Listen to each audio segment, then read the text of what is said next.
What's up guys? Today we're breaking down my full Black Ops 7 beta review.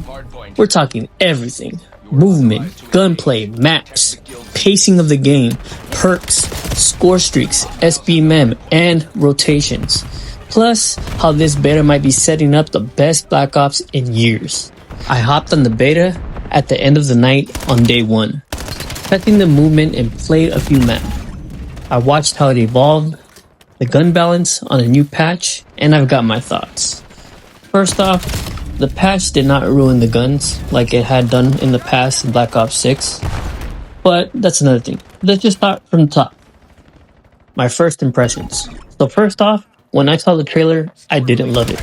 The graphics looked off, too clean in some spots, too flat in others, but once I got in game, that changed quick. The lighting felt alive. Textures had that Treyarch grit, and once you start sliding or wall bouncing, you realize how polished the motion actually looks. And I'll be honest, if you're on the PS5 or a newer monitor with the HDR on, this game pops. The reflections and particle effects make the gunfights feel cinematic. You know, at first I was like, looks okay. But after a few rounds, I was saying, wait, this actually looks great in motion. And, it's just that same feeling you had when you first saw the trailer, but not the actual gunplay. And then it started to feel like the first part of the trailer. Now we're going to talk about the movement system. The big topic, movement. Wall bouncing. People either hate it or they love it. Some say it's too sweaty, too much like Titanfall. But personally, I think it's genius. It adds another layer of skill expression. You can outplay players vertically now, not just side to side. So imagine being in a tight hallway. Instead of waiting for someone to peek, you can bounce up and over and completely flip the fight. It's another way of turning on someone. It takes the predictable patterns out. And honestly, I've been experimenting. Bouncing off corners, mixing slides into it, and chaining moves together. And once it clicks, feels incredible. The best way I can describe it is it rewards creativity and not just randomness. You still need timing, you still need awareness and aim, but there's so much more to the game than just those things now. Now, when you compare that to Black Ops 6, where movement felt heavy and predictable, this feels like a whole new game. You can tell Treyarch studied Warzone mechanics, but retuned them for arena play and a classic multiplayer feel. And for anyone saying it's broken, give it time. Once people start learning counter movement, it'll balance out. Just like slide canceling or bunny hopping back in the day. Now the next topic will be gunplay. Let's talk about guns. Because wow, the gunplay feels tight this year. Even with the limited beta pool, the time to kill and recoil control felt tuned almost perfectly.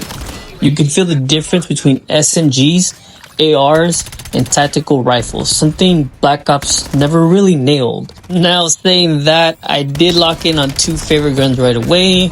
One aggressive SMG for rushing and a slower AR for mid-range control, but both felt rewarding after practice.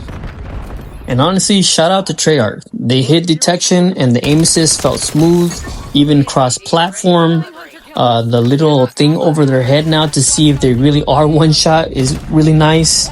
I don't think that's an easy thing to pull off in balanced gunplay. Now I'll say this, after the nerfs, I did notice a small difference, but not in a bad way. It actually forced me to adjust my playing style instead of relying on one gun, but I think that's a healthy balance so people don't get stuck on either the SMG or the AR like they used to in the Black Ops game. If, and I mean a big if they keep tuning like this, small, smart updates instead of nuking guns, the full launch might have the best weapon balance in years. The gunplay seems to be figured out. The maps and combat pacing is very crucial to the success of any Black Ops or Call of Duty. The maps are easily one of the biggest surprises about this game so far. Every single one I played had flow. You know that COD feeling where you spawn, you die instantly and think, what was that? It didn't happen nearly as much here. Sightlines felt fair on both sides. The spawn points were reasonable. And the pacing, amazing. It was constant gunplay and not in your face, so crazy either. You had time to adjust and think, and I don't say this lightly. Every map I played in Black Ops 7 topped most of what we had in Black Ops 6. Even the open ones had good rhythm. Now some maps leaned faster, which were perfect for a 6v6, and some others gave room for movement experiments, and I think that mix is key. I'm honestly hyped that Treyarch confirmed classic Black Ops 2 maps that are coming back. Those maps define what COD flow is. So imagine that level of design with Black Ops 7 movement.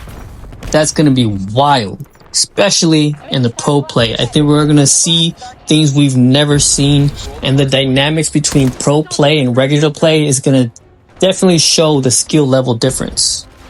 Now I'm going to move on to perks and customization. Now this is an area that's still developing, but I'm cautiously optimistic. They already made some changes. In Black Ops 6, you basically had to run dexterity or you fell behind. In Black Ops 7, Treyarch seems like they're giving us real choices because they're making it so dexterity is not necessarily needed. So maybe I can run a tactical mass vest build or focus on stealth or regeneration or speed. I want to see those trade-offs come back, where no perk is necessarily mandatory, just situational. Just think of how different it would be when your player runs different when you're in S&D and hardpoint. Anyway, it also looks like they might expand on how gear interacts with perks, but could shake up the rank play. Imagine ranked metas where you actually switch builds depending on your map or mode.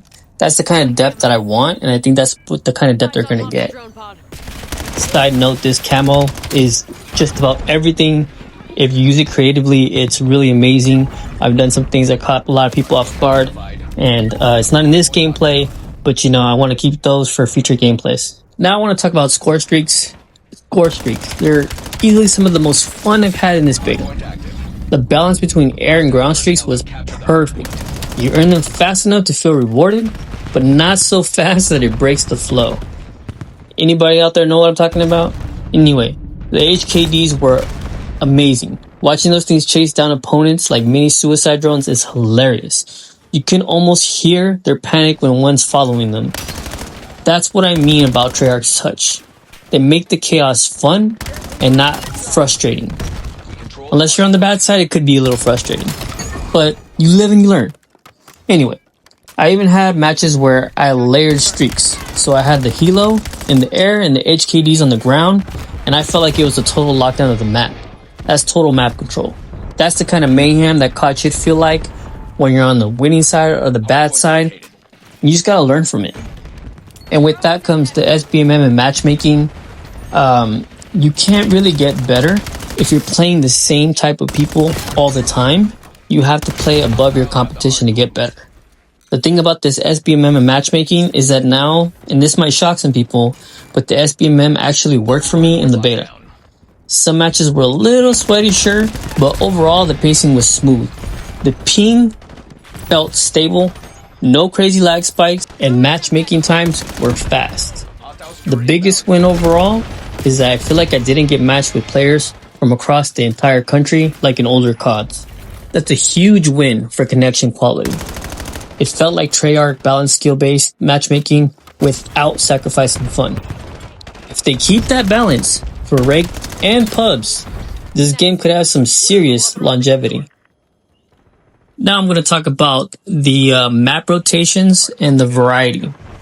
For a beta, the rotation was solid. I got a different map and mode almost every time I played, which kept things fresh. If that's a preview of the full game, then launch will feel packed. My only request, let's make sure older maps and new ones rotate evenly so the community doesn't burn out on one of the two favorites. Now my final thoughts after all this, here's my honest take. Black Ops 7 feels like Treyarch found their rhythm again. It kind of felt like Black Ops 6 was the beta to the Black Ops 7 because the movement, the pacing, the sound, the polish, it's all finally coming together. And for me, it's the first time since Black Ops 2 that I've been genuinely hyped for launch day. Back then, we waited outside GameStop at midnight just to play.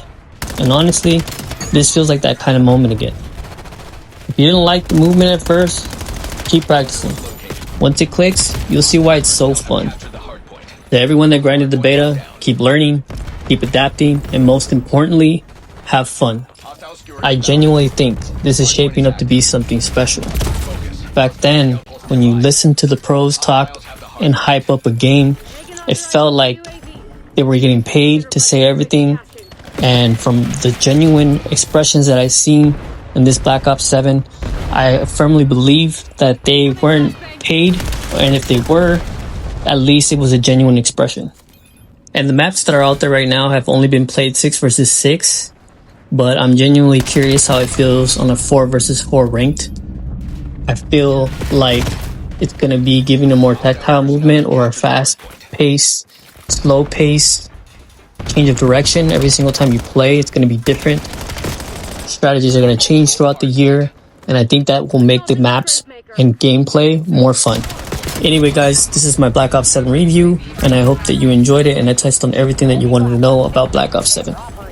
Oh, and hey everyone, I'm going to be dropping in-depth Black Ops 7 tutorials, breaking down every map, focusing on objective-based gameplay, smart positioning, and winning strategies that'll help you out in both pubs and ranked. I'll also be tackling the most frequently asked questions from the COD community, covering mechanics, movement, and tips that actually make a difference in your matches. So, if you're looking for fresh perspectives, creative line of sights, and ideas to outplay your opponents, this channel's for you. So if you enjoy the content, please like the video, subscribe, and drop a comment below. It really helps the channel grow and keeps me motivated to bring you new breakdowns and tutorials every week. Let's level up together, guys.